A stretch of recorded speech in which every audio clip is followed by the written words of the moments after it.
Muy bien, creo que ya se está compartiendo la pantalla. Sí, señor. Vamos a Reconocimiento de la santidad divina. lo siguiente. Bueno, a la enseñanza de hoy le he querido colocar un título que creo que abarca todo lo que hoy se quiere enseñar.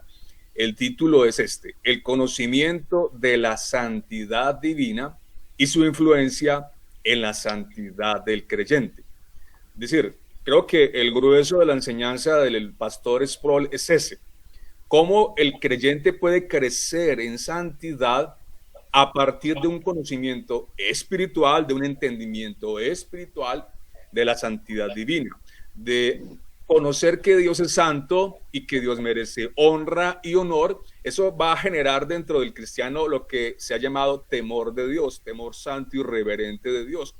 En su lucha contra el pecado, en su afán, en su necesidad de crecer en la santidad, necesitamos conocimiento, necesitamos un entendimiento, necesitamos renovar nuestro entendimiento.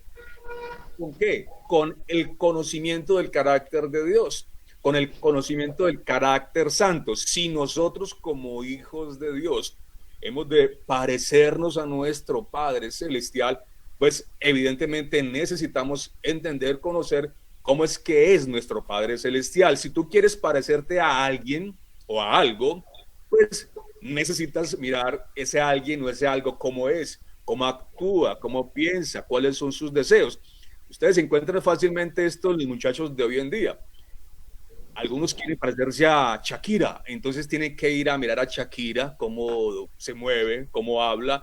Algunos loquillos por ahí quieren parecerse a Superman, a cualquiera de estos personajes, y tienen que estudiarlo muy bien para poder calcarlo y para poder reflejar ese carácter de ese personaje. Bueno, sé que las comparaciones muchas veces se quedan cortas, pero es una manera de mostrarles cómo en la enseñanza del autor Sproul nos quiere hacer ver precisamente esto.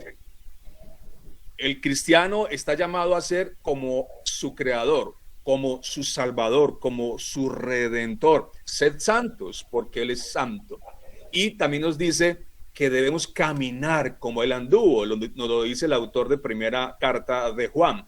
Si hemos de andar como Él anduvo, pues necesariamente necesitamos mirar sus pasos. Necesitamos revisar por medio de los evangelios, del testimonio escritural de la verdad, cómo fue que nuestro Señor se comportó en las diferentes situaciones y escenarios donde Él tuvo que reaccionar, tuvo que hablar, tuvo que orar. Entonces, más o menos es la idea de lo que hoy vamos a estar mirando. Entonces, la pregunta inicial que queremos empezar a trabajar hoy es esta: ¿cómo puede una mayor comprensión de la infinita santidad de Dios crear en nuestros corazones una reverencia más profunda hacia Él? La primera parte de la enseñanza es aquí donde quiero enfatizar, me quiero enfocar, hermanos. Entonces, lo primero que diremos es que el estándar más alto de la santidad lo representa Dios mismo. No hay nadie, no hay nada más santo que Él. Por eso en la escritura se le define como el tres veces santo. Ya lo vieron en el pasaje que se estudió: santo, santo, santo. Entonces, si deseamos ser como es Él, es decir, si queremos ser santos, si queremos caminar por esta vida y las huellas de nuestros pasos por esta vida sean las huellas parecidas a las de nuestro Dios, a las de nuestro Señor Jesucristo, entonces necesitamos el conocimiento del carácter santo de Dios. Importante, fundamental, renovar nuestro entendimiento con ese conocimiento. Ahora, entonces, ¿qué dice la Biblia? La Biblia dice: debemos ser santos, como Él es santo. Debemos andar como Él anduvo. Luego, entonces, se hace necesario iluminar, ¿qué? Nuestro entendimiento con la luz que proviene del entender a Dios, entender sus pensamientos, sus reacciones, sus palabras, sus órdenes, su ley, todo lo que representa la esencia divina que nos ha sido, por supuesto, revelado, el conocimiento claro de Dios revelado en la Escritura, lo que teología sistemática se conoce como teología propia, que es el ser de Dios, el conocer a Dios, y entonces ese conocimiento va a comenzar a renovar nuestro entendimiento, va a comenzar a iluminar nuestro entendimiento para parecernos a Él. Es la tarea más importante que hay que, digamos, trasegar en este proceso de ser santo. Ahora, yo parto del punto de que todos los que estamos en esta reunión queremos ser santos y que queremos crecer en esa santidad. Es algo a lo que estamos llamados, a aumentar de nivel. No podemos quedarnos estáticos en el nivel de santidad actual. Necesitamos avanzar más y crecer en esa santificación. De ahí entonces la importancia trascendente de entender y renovar nuestro entendimiento a partir de quién es Dios y cómo son sus obras, cuál es su carácter. Importante, Dios que ama. Tú necesitas saber Dios que ama. ¿Qué aborrece Dios? Tú necesitas entender y saber qué es lo que Dios aborrece. ¿Por qué? Porque exactamente en el camino práctico de la santidad, eso es justamente lo que tú tienes que hacer. Amar lo que Dios ama y aborrecer lo que Dios aborrece. Entonces, si por ejemplo Dios ama la justicia y la verdad, la santidad en el creyente debe reflejar exactamente esto mismo. Tú tienes que amar la justicia. Por eso cualquier forma de injusticia debe ser aborrecida. Dios ama la verdad. Por lo tanto, tú tienes que pararte en la raya, en la verdad que conoces, defender la verdad, ser un defensor espiritual, cristiano reverente de la verdad y, por supuesto, aborrecer todo lo que contradiga esa verdad. Si Dios aborrece la mentira y en general toda forma de pecado, pues su pueblo ha de manifestar exactamente lo mismo al mundo de testigos. Entonces, la santidad práctica, porque esto es importante aterrizarlo, práctica, en el creyente consiste en ¿qué? En reflejar al mundo de testigos por medio de acciones concretas.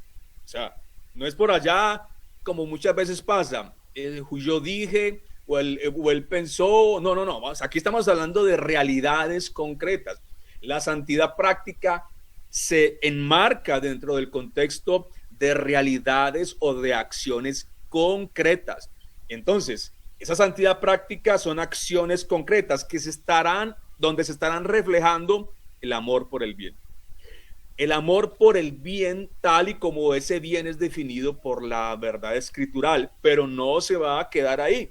Además del amor por el bien, esa santidad práctica se debe manifestar en aborrecer el mal. Y aborrecer el mal es aborrecer todo aquello que se oponga al bien, todo aquello que contradiga ese bien, todo aquello que en alguna manera violente el bien, y definiendo el bien como lo que Dios ha definido como bien, no lo que el hombre se ha inventado. Todo lo que violente ese bien es un mal que debe ser aborrecido y que debe ser contradicho con palabras y con actos, hermanos. Bueno, el autor dice una frase muy importante. Dice, cada vez que pecamos, estamos haciendo algo que Dios aborrece. Muy importante esto. Si tuviéramos, este pensamiento en los instantes antes de que nuestro pecado se manifestara, yo estoy seguro, hermanos, de que dejaríamos de pecar muchas veces. Dios aborrece el pecado. Si Dios ama la santidad, la verdad, Dios aborrece el pecado y toda forma de mentira, toda forma de contradicción a su ley, a sus mandamientos, toda contradicción al carácter, a lo que Él es, Dios lo aborrece. Por lo tanto, ¿qué tenemos que hacer? Si somos hijos de ese Padre Celestial, tenemos que cultivar en nuestros propios corazones ese mismo aborrecimiento. Si entonces antes de pecar, nosotros pudiéramos ser prevenidos y dijéramos, este pecado Dios lo aborrece. Señor, enséñame, ayúdame a aborrecer esto. O si ya pequé, Señor, acabo de pecar.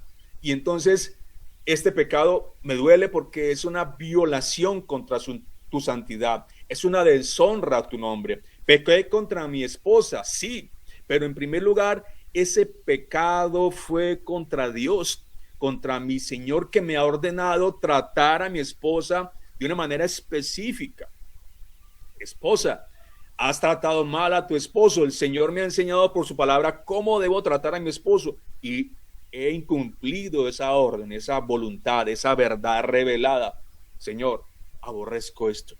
Debe haber un sincero aborrecimiento, porque ¿qué pasa en el mundo incrédulo, hermanos? O en el mundo de los falsos profesantes, que el pecado se pasea de un lado a otro por la vida de las personas, de todos los incrédulos, de todos los tipos de religiones, se pasea sin novedad.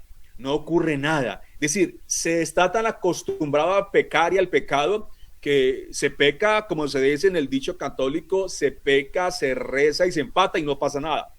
Bueno, el cristiano está llamado a ir más allá frente a ese tema del pecado. Si queremos mortificar adecuadamente el pecado, esto debe partir de un sano, de un bíblico, de un espiritual aborrecimiento por el pecado, porque el pecado Dios lo aborrece. Y si yo tengo la naturaleza divina, si yo quiero honrar a ese Dios, si yo quiero permanecer y crecer en el camino de la santidad, entonces sí o sí, ese aborrecimiento y ese dolor por pecar debe estar en nuestras vidas. Y si no está, hay que pedirlo, y si es muy débil, hay que pedir que se incremente. Todo esto es necesario, vuelvo y lo repito, para el crecimiento en la santidad, porque estamos llamados a avanzar en este paso, en este proceso. No podemos ser los mismos de hace 5 años, de hace 10 años de iniciada la vida cristiana. Claro que no.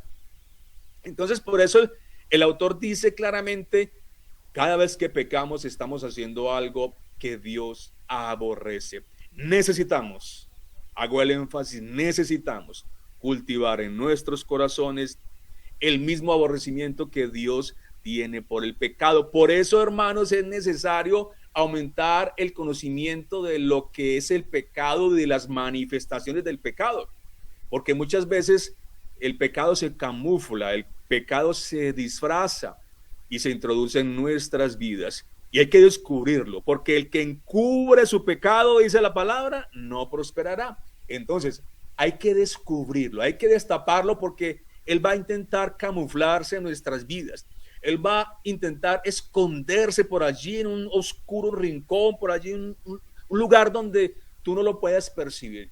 Por lo tanto, hermanos, nuestra tarea y nuestro deber es examinarnos a la luz de la verdad, para que la luz de esa verdad alumbre cualquier lugar oscuro donde cualquier pecado se esté camuflando, escondiendo, fortaleciendo, allí creciendo, engordando, porque debe ser mortificado, porque debemos renunciar a él, porque debemos crecer en santidad. Entonces, si el bien que debemos practicar es amar la verdad, entonces esto va a llevar a un aborrecimiento por todo aquello que se oponga a esa verdad. Entonces, vamos aterrizando. La santidad práctica conlleva, como lo dice la Escritura, abstenernos de toda especie de mal. Pero ojo, no se queda ahí.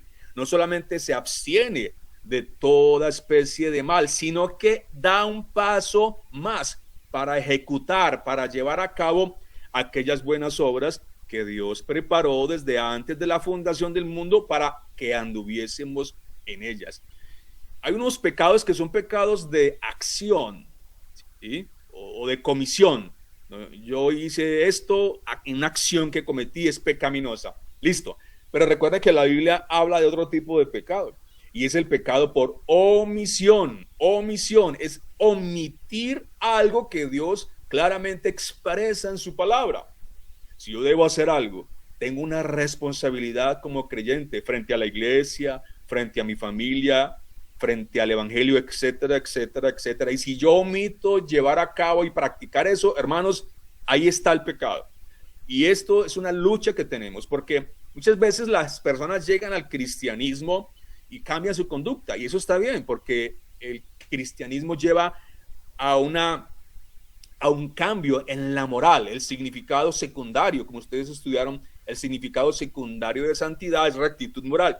Entonces, una pureza moral se comienza a manifestar. El que robaba ya no roba más, el que era adúltero, fornicario, ya no lo es más, etcétera, etcétera. Pero sucede que muchas veces las personas suelen contentarse con eso, con dejar de hacer ciertas cosas, con dejar de llevar a cabo ciertas actividades que en el mundo se tenía. Pero se nos olvida que el cristianismo es mucho más que dejar de hacer ciertas cosas. Es además caminar en otras nuevas. Se abre un abanico de posibilidades, de imperativos, de órdenes y de deleite, de gozo en el Señor que debe ser llevado a cabo a través de prácticas concretas y permanentes según las buenas obras que podemos ya ahora realizar. Entonces, tenemos que tener en cuenta este aspecto. Entonces, la persona santa que practica la santidad no solamente va a dejar de robar, por ejemplo, sino que además va a participar en el dar. ¿Sí ve? Digamos, el equilibrio, cómo se nivela. Robaba, ya no roba. Pero la Biblia dice, ahora trabajen para que puedan generosamente ayudar en los casos de necesidad de hermanos y de la iglesia. Una persona que odiaba, por ejemplo, además, cuando llega al cristianismo, no solamente no odia, sino que ahora practica el amor. Se vuelve activo en el amar. Por ejemplo, el profanar. Alguien que antes profanaba, era un profano. Ahora deja de profanar, pero además se vuelve activo en aquellas cosas que Dios demanda de su pueblo y que Él manda a honrar. La congregación de los santos, la Santa Cena, etcétera, etcétera.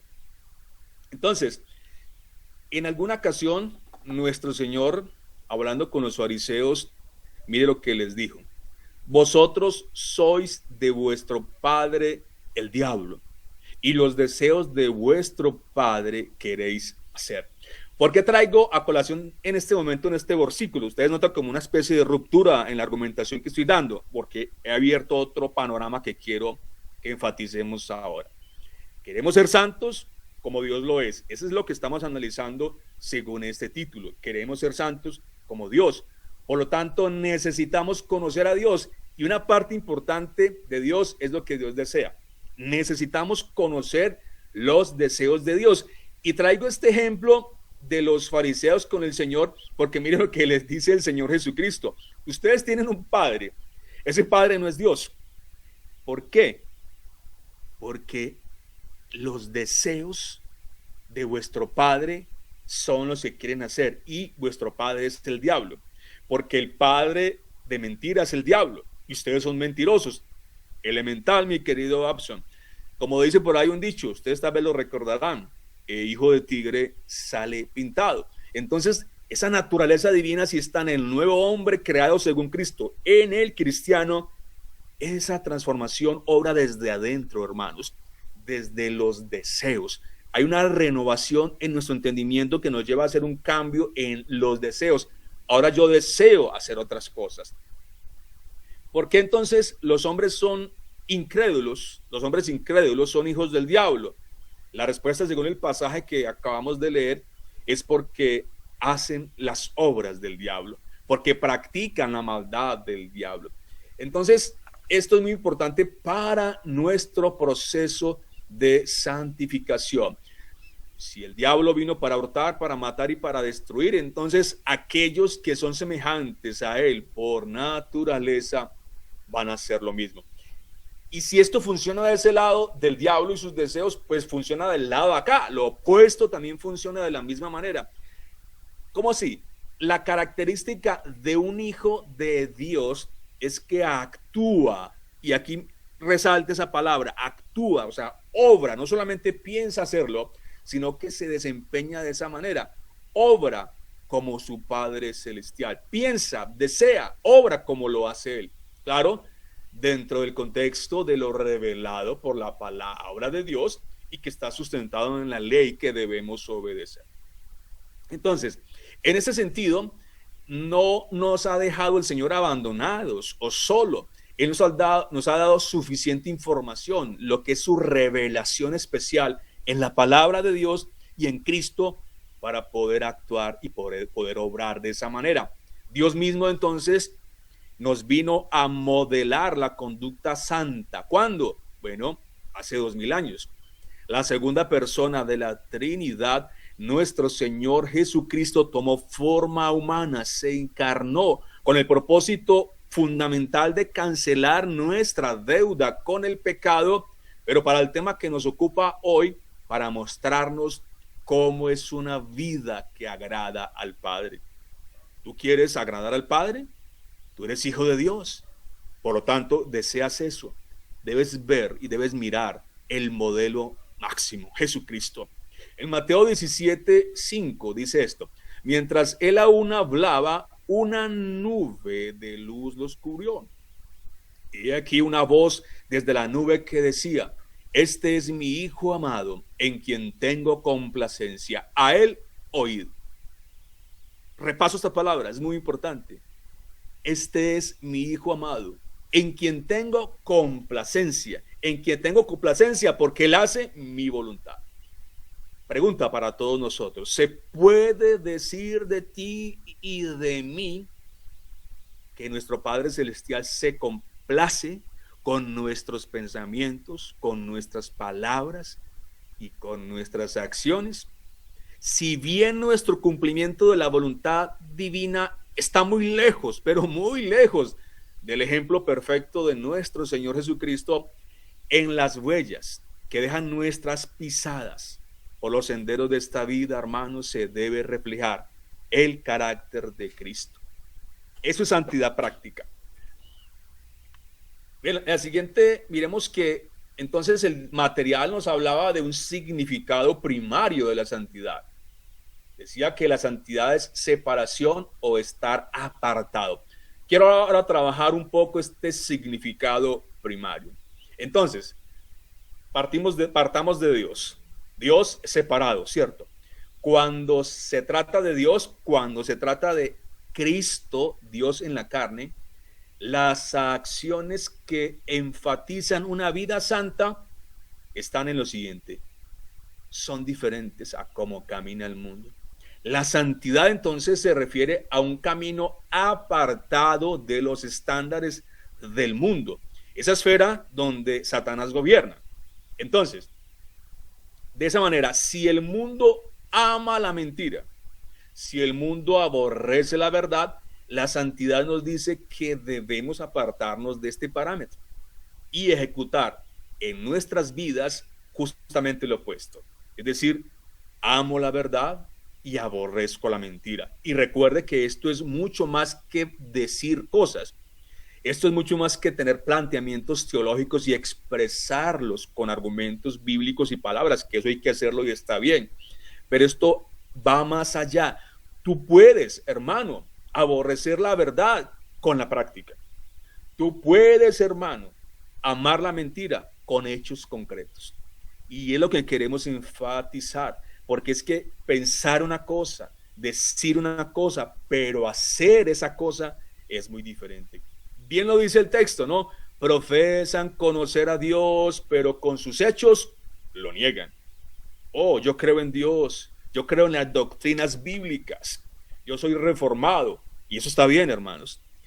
Pero lo que el texto y la santidad práctica nos está llamando es a que revisemos cómo caminamos, a que revisemos cómo reaccionamos, a que revisemos si hablamos nuestras decisiones cuando allí está el problema frente a nuestros ojos, cuando está la situación particular donde debemos tomar una decisión, y esa decisión tiene que estar ajustada de acuerdo a la verdad. Y hace bien que ahora ya podemos hacer por tener la fe en nuestro Señor Jesucristo. Entonces, este concepto de ser apartado se refiere a una cosa: separarse, apartarse, alejarse, huir del pecado. En ese sentido, entonces Cristo es el ejemplo perfecto, nacido sin pecado, vencedor en un mundo de pecado.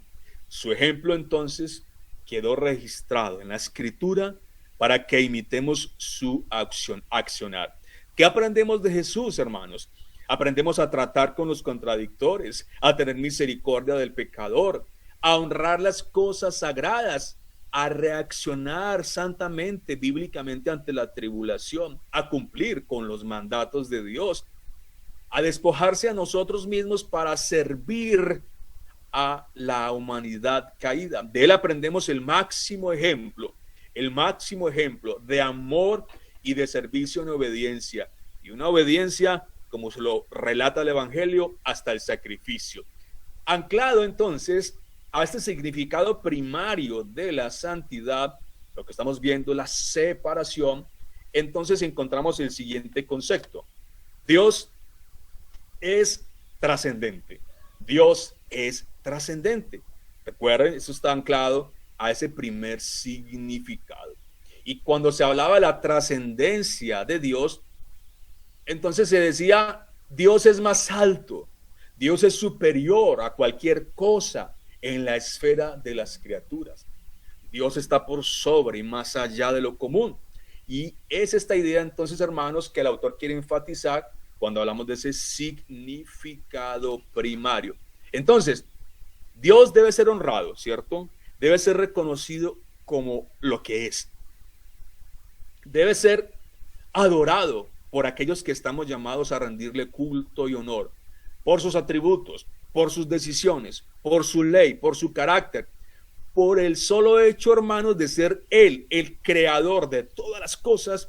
Su criatura debe rendirse ante Él, debe honrarle. Así no entiendan muchas cosas, así el sufrimiento haya tocado sus puertas, Dios merece honra por ser quien es, por esa trascendencia. Dios merece honor de todas sus criaturas. Y el hombre debe humillarse ante ese Dios y reverenciarlo por sobre todas las cosas, en primer lugar, por quien es Él, por su trascendencia. Todas sus criaturas, entonces, están llamadas a rendirle honor y a alabanza. Es triste, ¿no?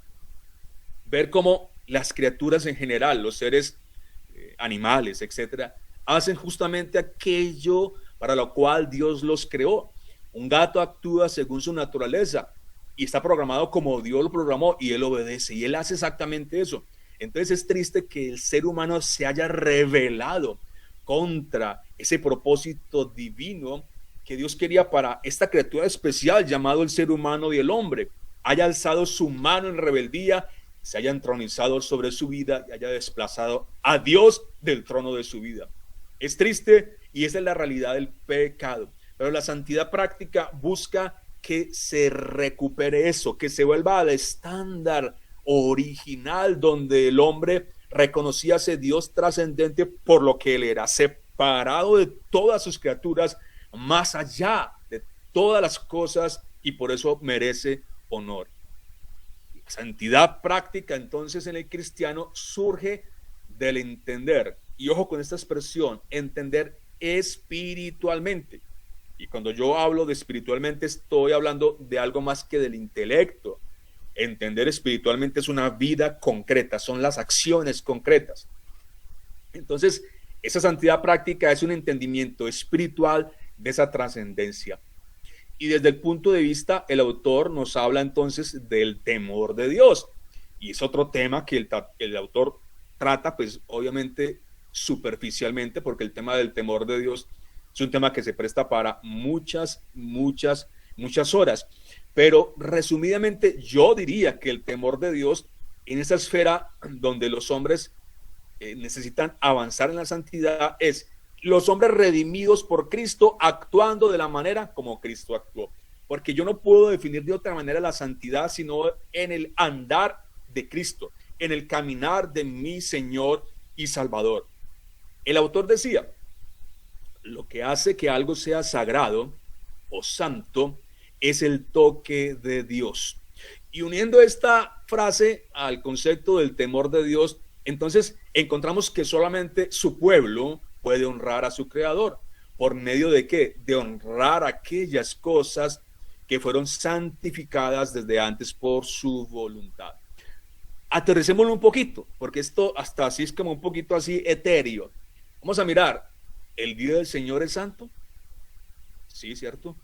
¿Por qué? Porque es un domingo, porque es un día como cualquier otro. No, el día del Señor es santo porque desde la Escritura vemos a la iglesia del Señor honrando al Señor en este día. Entonces, el pueblo se reúne a adorar y en este espacio del domingo es especial porque el pueblo de Dios adora ese primer día de la semana. A ver, ese lugar donde estamos ahora reunidos, el nuevo local, que el pastor está tan contento, que era ese sueño del pastor y de muchos de nosotros.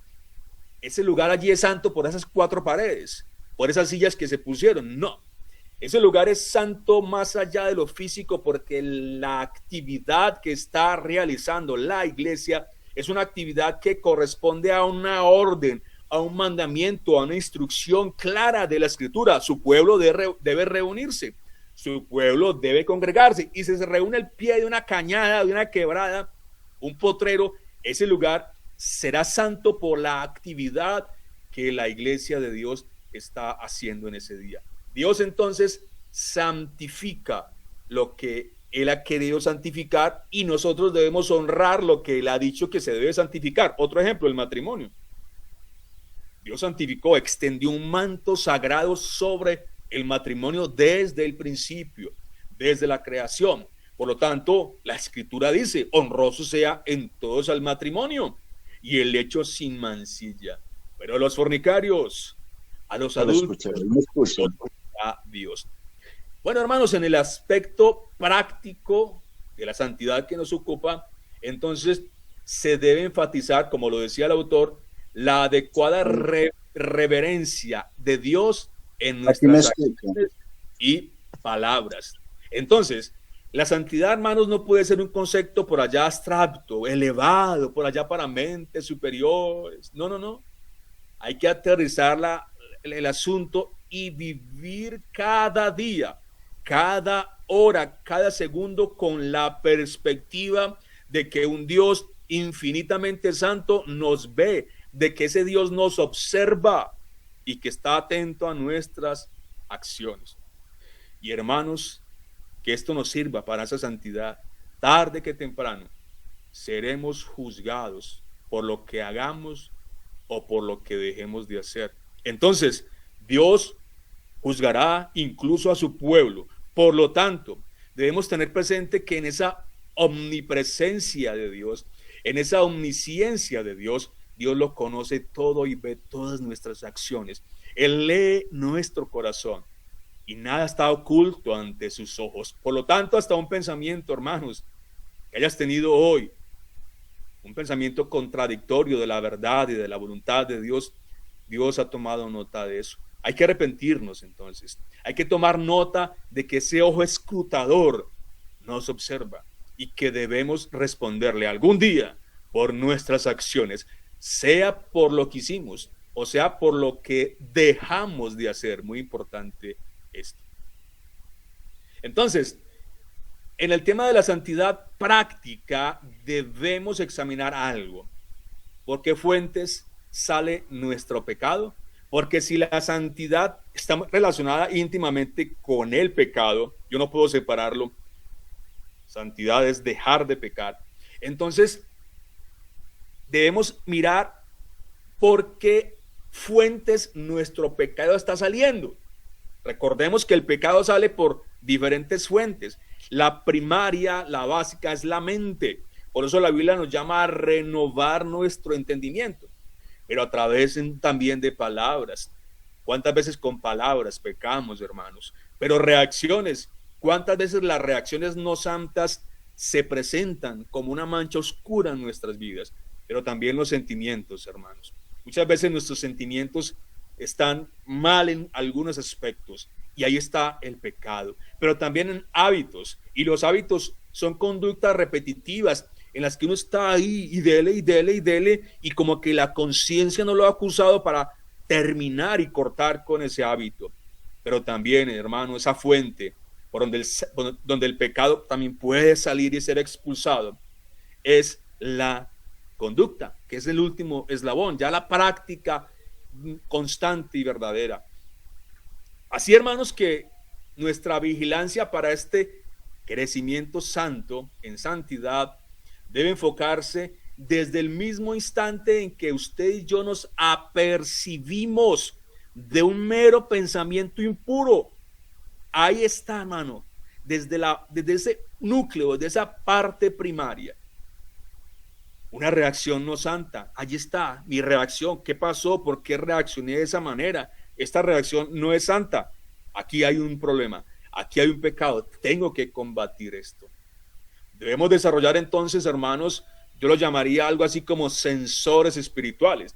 Cuando ustedes observan algunos negocios, establecimientos, tienen unos sensores que cuando el ladrón o el gato o cualquier cosa entra y el sensor lo capta, inmediatamente suenan las alarmas, ¿verdad? Entonces debemos a través de nuestra conciencia agudizarla para que en nosotros se prendan las alarmas cuando el pecado está acechando a nuestro alrededor, para cuando estamos caminando en dirección contraria al propósito de nuestro Dios. Entonces, detectar eso, corregir, arrepentirnos y proceder a imitar a nuestro Señor Jesucristo. Bueno, de los textos que el autor plantea, son varios, yo quise traer este a colación para que le echemos una miradita, obviamente por razones del tiempo muy rápida, pero para mí este es un resumen muy perfecto de lo que hoy estamos tratando. Bueno, Efesios 4, 22 al 24, lo leo para todos. En cuanto a la pasada manera de vivir, despojaos del viejo hombre que está viciado conforme a los deseos engañosos. Y esta palabra muy importante, renovaos en el espíritu de vuestra mente y vestíos del nuevo hombre creado según Dios en la justicia y santidad de la verdad. Entonces, este pasaje se puede dividir fácilmente en dos partes. El pasaje nos manda a realizar dos acciones que están resumidas por dos verbos. El primer verbo de la primera acción nos dice despojarse, ¿verdad? Dice, despojaos del viejo hombre.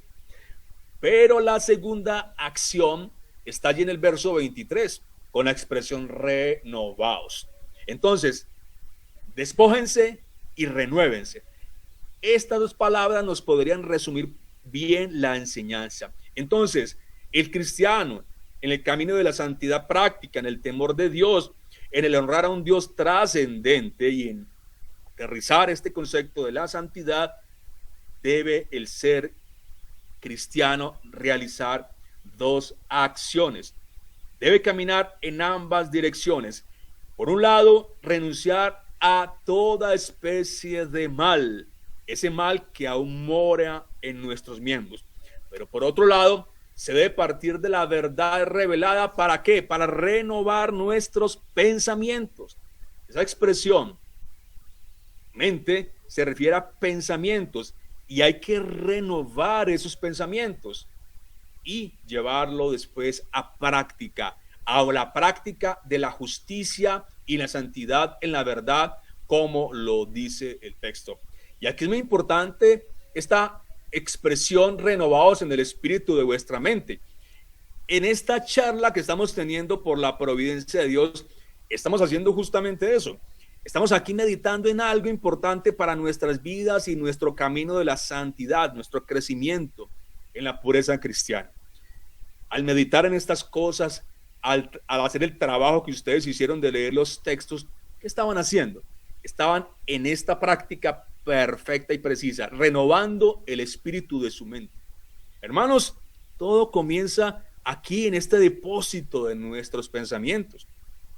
La Biblia nos llama a renovar continuamente nuestra mente a través de pensamientos, a través de análisis, a través de considerar los caminos justos que la palabra de Dios nos enseña, a través del oír fielmente y dedicadamente la palabra de Dios expuesta en los diferentes escenarios donde esa palabra es explicada, y debemos apropiarnos de esos principios. Pero sin la meditación constante, hermanos, es muy difícil este trabajo de la santidad. ¿Por qué? Porque si usted aspira a despojarse del viejo hombre, como es nuestra idea, como en nuestro anhelo, esos restos o lo que llaman teología el pecado remanente, que este texto dice viciado conforme a deseos engañosos, hermano, eso todavía está ahí. Necesitamos renovarnos para poder entender cómo es que ese deseo engañoso nos puede engañar. Y si tú no entiendes eso, si tú no renuevas tu mente para combatir contra eso que aún está en nuestros miembros, tu santificación se va a paralizar. Por eso la importancia de este texto, hermanos, cuando dice renuévense, renuévense, mediten, consideren los caminos justos del Señor, las palabras santas dichas en el Evangelio, consideren, porque así entonces nos vamos a vestir más y más de ese nuevo hombre. Entonces, el viejo hombre debe morir un poco más cada día. Y el nuevo hombre, creado según Cristo, debe ser fortalecido sin parar. Aquí me apropio de las palabras de Juan el Bautista. Es necesario que Cristo crezca y nosotros menguemos. A veces creo que, y lo observo en mi vida particular, a veces creo que estoy demasiado vivo para mi yo y para mi vanagloria. Y entonces es cuando yo reviso y yo digo, Dios mío, ayúdame a morir a mí mismo, a mi propio yo, y a crecer en Cristo, a crecer en su conocimiento, a crecer en sus pasos, a imitar sus pasos. Y eso no lo puedo hacer sin una renovación de mi entendimiento. Que Cristo entonces, hermanos, crezca en nuestros corazones y que nuestro yo, lastimosamente aún contaminado por el pecado, decrezca. Quiero entrar entonces, para darle la palabra a nuestros hermanos, algunas consideraciones para mirar qué respuestas allí ustedes obtuvieron. No traje pues todo el cúmulo de preguntas que el autor aquí plantea, pero sí traje algunas que me gustaría plantearlas aquí a la mesa para que ustedes, hermanos, participen. Entonces, miremos algunas aquí resumidas. Me gustó mucho este punto. ¿Cuáles son las actividades que promueven el crecimiento de la santidad? Entonces, el cristiano puede hacer lo que no puede hacer el no cristiano, y es en ciertas actividades que obviamente Dios dejó, el cristiano puede crecer en santidad. Hermano, alguien levante la mano y entonces a ver qué pudo encontrar en este punto que nos ayude a enriquecer esta argumentación.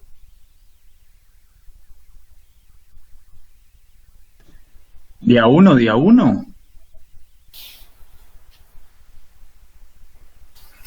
Buenas noches. Buenas noches. De acuerdo a la pregunta y primera de esas actividades que promueven el crecimiento de la santidad, el aporte pues que yo creo que podemos hacer es conocer el carácter del Dios, la santidad de un Dios santo, santo, santo, y en la medida en que nosotros conozcamos y nos acerquemos al estudio del conocimiento del carácter y los atributos de Dios, pues nos van a presentar y nos van a generar ese temor, esa reverencia, esa obligación, ese deseo y de alguna forma esa responsabilidad que tenemos de, si queremos y estamos viviendo y profesando seguir a un Dios santo, santo, santo, pues nuestro anhelo principal es crecer en esa santidad y crecer a la estatura y a la medida de la plenitud de Cristo. Es básicamente lo que pienso yo que es la mayor actividad que nos puede llevar a la santidad. Muy bien, hermano. Hermano, recordemos que en la Escritura hay toda una serie de parámetros para que el cristiano crezca en santidad. Y ese crecimiento no se puede dar si no hay previamente un cúmulo de actividades concretas. Bueno, vamos a ver, la oración. ¿Creen ustedes que la oración es un elemento, un factor que promueve el crecimiento en la santidad? Bueno, indudablemente que sí. La lectura de la palabra. La congregación de los santos. ¿Será que la congregación del pueblo de Dios es un factor que promueve el crecimiento de la santidad. Indudablemente que sí, por eso el Señor nos ha mandado reunirnos en la adoración congregacional. Bueno, ¿será que la cena del Señor es un elemento que atañe a este punto? Indudablemente que sí. La adoración musical, por ejemplo. Hay actividades. Por ejemplo, lo que es el bautismo, los sacramentos, indudablemente son actividades que están establecidas para que el hombre de Dios creado según Cristo pueda crecer. Hermano, qué alegría saber que el Señor nos manda a hacer algo y nos da herramientas para que ese algo pueda ser llevado a cabo, para que el Espíritu obre. Hermanos, el Espíritu Santo no obra en un vacío, jamás. Es decir, no podemos hacer un sobreénfasis en la soberanía de Dios. Hermano, hay una responsabilidad, y la responsabilidad nuestra como creyentes es usar los medios de gracia, y esa palabrita medios de gracia es el término con la que yo resumo eso de actividades que promueven la santidad, los medios de gracia. Practiquémoslas, deseemos practicarlas constantemente, démosle gracias a Dios por todo el escenario que hay alrededor. Hay uno muy importante ahora, la iglesia local, una iglesia bíblica que el Señor nos sacó por allá de lugares donde no había doctrina sana.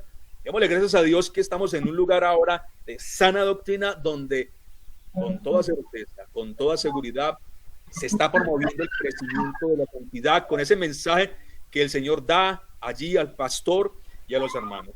Bueno, hermanos, a otro temita y me gustaría escuchar otra voz por allí. Escribe una definición del temor de Dios. Temor de Dios. Alguien que nos hable qué miró, qué consideró acerca de esta expresión. Bueno, lo que yo podría, buenas noches. Buenas noches.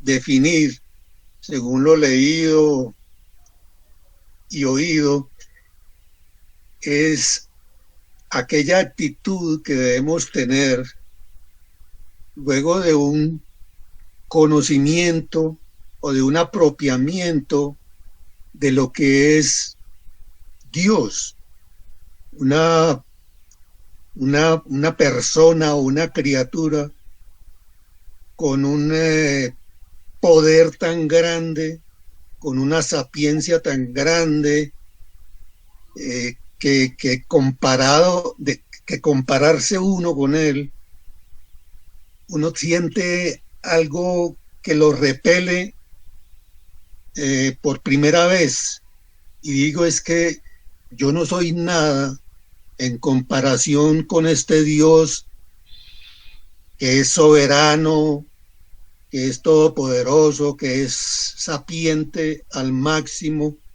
y eso genera en el creyente quizá ese temor, que no es temor de miedo, sino que, como ya lo hemos visto en muchas ocasiones, es un temor de reverencia, es un temor de decir, yo soy poca cosa respecto a lo santo y todas las características y cualidades que hemos ya conocido del Señor. Esa sería mi opinión. Gracias, hermano, muy bien. Retomando un poco las palabras que dijo, bueno, no se trata de un miedo, no se trata de un temor paralizante, se trata de una reverencia, se trata de una honra, y ojo con esta palabra, obediencia. Yo podría resumir temor de Dios con la palabrita obediencia. ¿Cómo puede decir un hombre que teme a Dios y no le obedece? Es una contradicción absoluta, ¿verdad? Cuando yo temo a Dios, yo hago todo mi esfuerzo por obedecer sus mandatos, lo que Él ha revelado, por llevar a cumplimiento sus instrucciones en mi vida del día a día, no solamente los domingos que voy a la iglesia, sino cada día de mi vida me esfuerzo por caminar más como mi Señor, como mi Maestro. Entonces, ese es el temor. Es el de honrar a ese Dios por lo que Él es, como lo vimos en su trascendencia, por encima de todas las cosas, por su poder, por su sabiduría, pero porque Él es digno, pero porque Él merece recibir ese honor y esa honra con nuestra obediencia todos los días de nuestra vida. Bien, hermanos, otra preguntita para escuchar las voces santas vuestras. Sed santos, dice, porque yo soy santo. ¿Cuál es el significado práctico de esta frase? Alguien allí que nos ayude con este punto.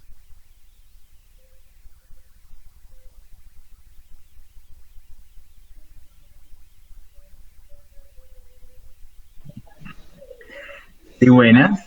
¿Hay señal en las demás cámaras, audios?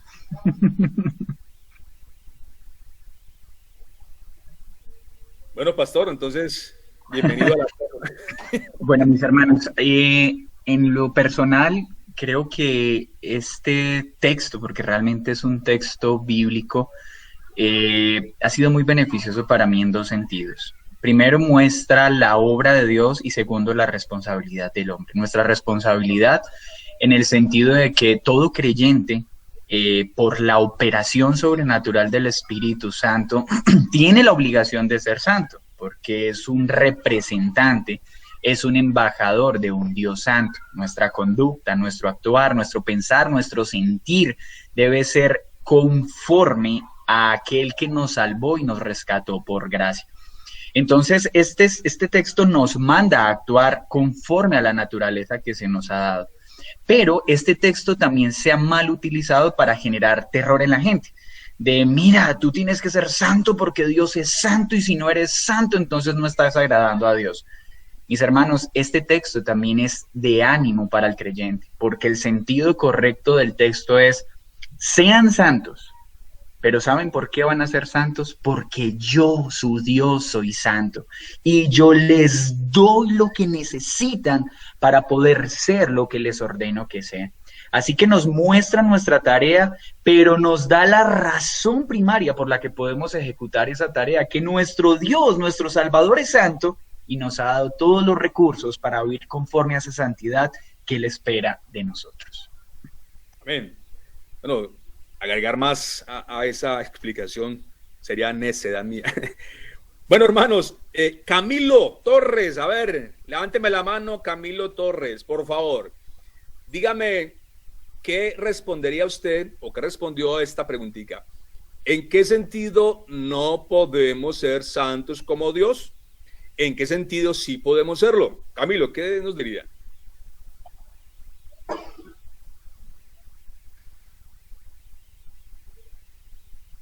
Camilo no está. Camilo. ¿No está Camilo? Ya. A ver, yo pienso que el llegar a la santidad de Dios es difícil porque es algo que es la grandeza de Dios, el ser santo, santo, santo. Pero sí podemos tratar de imitar, diría yo, digamos, esa santidad como leyendo la palabra, poniéndola por práctica. Y además de eso, pues predicando el evangelio, enseñando a otras personas a conocer de Dios. Yo creo que esa parte nos ayudaría a alcanzar un poquito de beneficio con Dios en su santidad. No sé. Muchas gracias, Camilito. Sí, yo creo que en ese sentido es eso. No podemos ser santos en el sentido de que Dios lo es, porque Él es absolutamente santo, santo, santo, y ninguna criatura definitivamente podrá ser como Él. Es imposible que el hombre pueda llegar a tener el carácter santo de un Dios santo, santo, santo, ¿sí? Aun cuando tengamos nuestros cuerpos glorificados, nuestra santidad será inferior a la santidad perfecta y absoluta de Dios. Y como lo dice Camilito, creo que en ese sentido práctico, ¿cómo sí podemos ser? Viviendo conforme a la palabra, como el hermano lo acaba de decir. Muchas gracias, Camilito. Uy, como responde ya en público. Bueno, a ver, ahí vamos ya del temor. No hemos escuchado de las damas. Vamos a escuchar una dama preciosa del Señor, Santa Didima. ¿Qué nos respondería a esa última que dice, qué hace que una persona sea santa, ya sea en la época de Pablo o en la nuestra?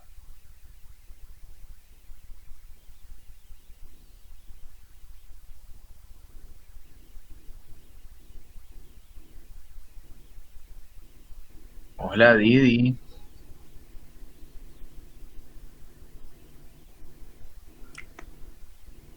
Se le dañó el audífono.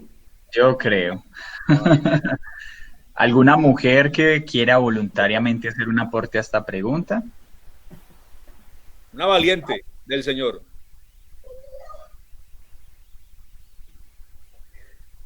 Ánimo, mujeres. ¿Me repite la pregunta, por favor? ¿Qué hace que una persona sea santa, ya sea en la época de Pablo o en la nuestra? Pues yo creo que lo que hace que nosotros seamos tantos, tanto en esta época como en aquella época, es como la obediencia, ¿no? Obediencia a la palabra de Dios, ser obedientes, y eso nos va llegando a perfeccionar en la santidad, ¿no?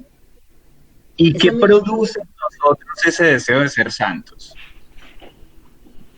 ¿Qué ¿Qué lo produce? ocasiona? ¿Qué lo genera en nosotros? Pues para mí el deseo de amar a Dios, de llegar a igualar, de pronto, no a igual ser igual porque nunca vamos a ser igual a Dios, pero sí tratar de seguir ese ejemplo, ¿no? De ¿Y a seguir el quién ejemplo, atribuiríamos esa obra? O sea, ¿quién produce en nosotros eso? el Espíritu Santo. El Espíritu Bien, Santo. esa es la causa principal por la que antes y hoy podemos ser santos. ¿Quién? El Espíritu Santo. Hermanos, ahora, miremos algo. La Biblia llama santo a su pueblo, aunque su pueblo aún está, digamos, luchando contra el pecado. Entonces, antes de ir a la obediencia, el pastor me corregirá, ¿no? Pero antes de ir a la práctica, a las obras, creo que la definición de un pueblo santo tiene un punto de partida. Lo que nos hace ser santo a nosotros en esta época, lectura de la palabra y la obediencia a Dios. Cristo, todo aquel que manifiesta una fe verdadera en el Hijo de Dios, entonces, por el hecho de la redención, Cristo lo ha comprado con su sangre. Cristo le ha imputado su obediencia. Miren este punto. Cristo me imputa la obediencia. Cristo toma mi pecado en sustitución, y entonces esa es la variable que hace que un creyente ante los ojos de Dios sea santo. Entonces, creo yo, hermano, me corregirán, ¿qué hace que una persona sea santa? La obra de Cristo Jesús en el Calvario y la fe que él mismo me ha dado, y el arrepentimiento, que no es perfecto, pero seguimos trabajando en ello por su obra. Ahora, de ahí entonces van las obras, van las acciones concretas de la santificación y de una persona santa. Es decir, no, yo no soy santo simplemente porque yo no robo, no mato y no sé qué. Yo soy santo primariamente por una obra de Cristo y porque Él me imputó su bendita justicia y obediencia, y soy santo por Él, por su obra y por medio de la fe, por gracia. Partamos de ahí. Entonces, hermanos, apropiémonos, empoderémonos, si se puede usar ese término, de esa expresión. Somos santos, hermano. Tú eres santo. Si tú has creído, hermano, hermana, en el bendito Hijo de Dios, tú eres santo y eres santa. Tenemos que comportarnos como tales ahora, y podemos hacerlo porque hemos recibido el poder del nuevo hombre creado en Cristo para buenas obras, hermanos. Amén. Bueno, Amén. resumen